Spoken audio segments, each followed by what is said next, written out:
जय गुरुदेवाय नमः। जय राधे श्याम की। आज हम आपको सुख सागर से 5वें स्कंद का 7वां अध्याय सुनाएंगे। महाराज भरत का राज्यकाल और तप वर्णन। सुखदेव जी बोले, हे राजा परीक्षित, अब ऋषभ जी के पुत्र भरत जी का चरित्र सुनो। भरत जी की पंचजनी नामक विश्वरूप की कन्या से अपना विवाह कर उससे 5 पुत्र उत्पन्न किए। सुमति, राष्ट्रभृत, सुदर्शन, आवरण, धूमकेतु। इनके पूर्व एक अजीमन स्वतः चल रहा था, किंतु भरत जी के अंतर वह वर्ष भारत कहाँ जाने लगा। महाराज भरत बड़े ही योग्य प्रजापालक राजा थे। उन्होंने अपने पुरुषों के समान ही बड़े प्रेम से प्रजाओं का पालन किया। उनकी प्रजा सदैव धर्मानुण रह अग्निहोत्र आदि शुभ कर्मों को बड़ी श्रद्धा के साथ करती रहती।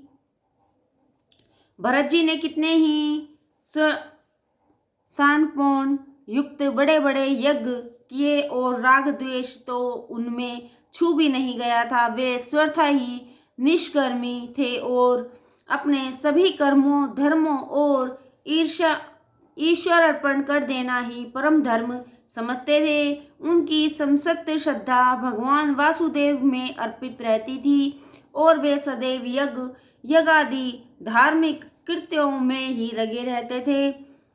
भगवत प्रेम के कारण उनके नेत्रों में प्रतिक्षण आंसू भरे रहते थे, जिससे वे किसी को देख ना सकते थे। फलतः भक्ति योग से गंभीर उनका हृदय महा आनंद से परिपूर्ण हो गया। उनके मन में परब्रह्म महापुरुष का युक्त श्रीवत्स कौस्तुभ, वनमाला, शंख, चक्र, गदा, पंधारी, नारादी, निज भक्तजन, हृदयवासी पुरुष रूप से शोभित भगवान हथकमल मध्य निवासी वासुदेव में दिन दिन बढ़ते वेग से उत्कट भक्ति उत्पन्न हुई। इस प्रकार वे 1 करोड़ वर्ष तक राज्य भोग करके फिर संन्यास लेने का निश्चय कर इतने दिन से भोग किए।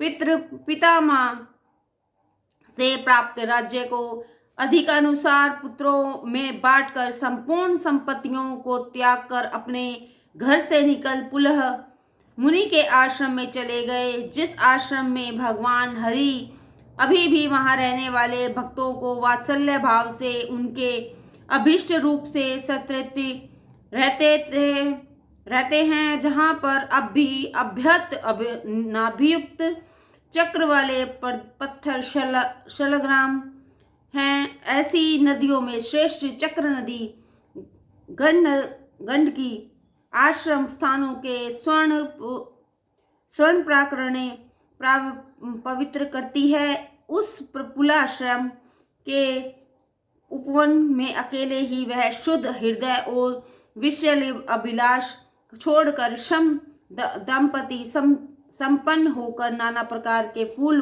पलव, तुलसी जल से तथा कंद मूल फलोपहार से भगवान की आराधना करते थे और उसी से उनको परम शक्ति प्राप्त होती थी। जब वह इस प्रकार निरंतर ही पूजा करते थे, तब उनके बढ़ते हुए अनुराग के भार से उनका हृदय शीतल हो जाता था। हर्ष वेग से शरीर पर रोमांच खड़े हो जाते थे। उत्कंठा के कारण झरने वाले प्रेम अश्रु से आंखें डबडबा जाती थी और अपने स्वामी भगवान के अरुण चरण कमल के ध्यान से समृद्ध भक्ति योग से सर्वत्र व्याप्त परमानंद से युक्त गंभीर हृदय सरोवर में बुद्धि डूबने के कारण वह अपनी की जाने वाली उसी पूजा को भूल जाते थे।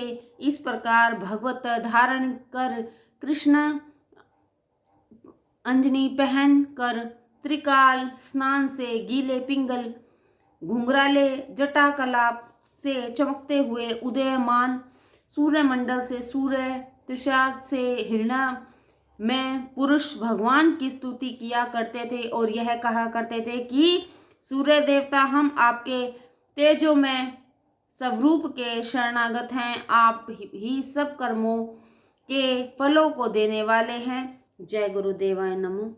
जय राधे श्याम।